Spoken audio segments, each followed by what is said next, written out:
P നരേന്ദ്രനാഥിന്റെ ബാലസാഹിത്യ കൃതികൾ. കൊച്ചു നീലാണ്ടൻ.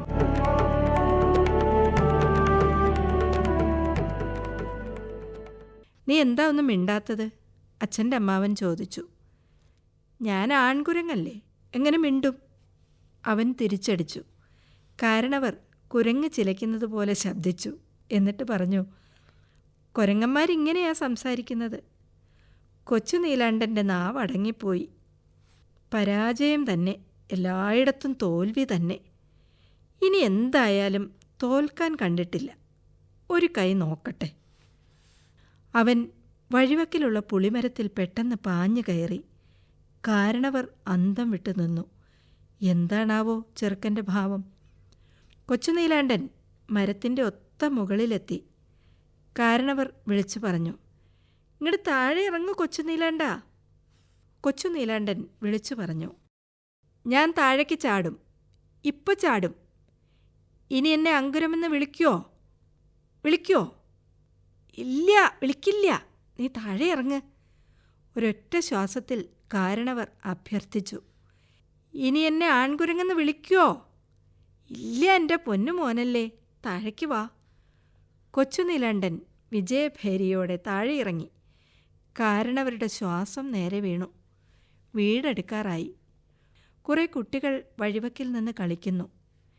കാരണവർ അവരോട് പറഞ്ഞു, കുട്ടിയോളെ, കൊച്ചു നീലാണ്ടനെ നിങ്ങളാരും ആൺകുരങ്ങെന്ന് വിളിക്കരുത് കേട്ടോ. ഓ, അവരൊന്നിച്ച് സമ്മതം മൂളി. ദേഷ്യം കൊണ്ട് കൊച്ചു നീലാണ്ടൻ്റെ മുഖം ചുവന്നു. കുറച്ചടി പിന്നിട്ടതേയുള്ളൂ. അതാ കേൾക്കുന്നു ഒരു ശബ്ദം, ആൺകുരങ്ങ്, ആൺകുരങ്ങ്. കുട്ടികളിൽ നിന്നാണ്.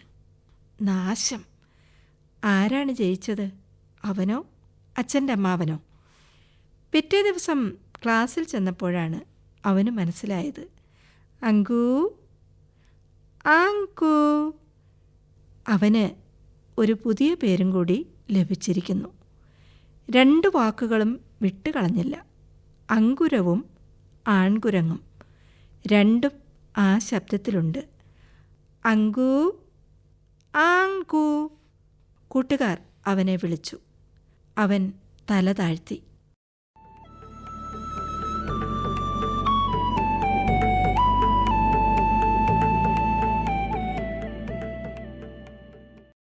പൊട്ടിച്ചിരിച്ചൊഴുകുന്ന ഒരു കാട്ടുചോല പോലെയാണ് കൊച്ചു നീലാണ്ടൻ. ശാന്തനായി ഒരു നിമിഷം ഇരിക്കാൻ അവൻ അറിഞ്ഞുകൂടാ. ഒരു ദിവസം അച്ഛൻ്റെ അമ്മാവൻ അവനെ വിളിച്ചു ചോദിച്ചു, കൊച്ചു നീലാണ്ട, എന്നും ഇങ്ങനെ ഒരു പടുവികൃതിയായി കഴിഞ്ഞാൽ മതിയോ? മതി. എടുത്ത വാക്കിന് കൊച്ചു നീലാണ്ടൻ തിരിച്ചടിച്ചു. അച്ഛൻ്റെ അമ്മാവൻ ഒന്നും പറഞ്ഞില്ല. അവൻ്റെ മുഖത്തേക്ക് ഒരു നിമിഷം സൂക്ഷിച്ചു നോക്കുക മാത്രം ചെയ്തു.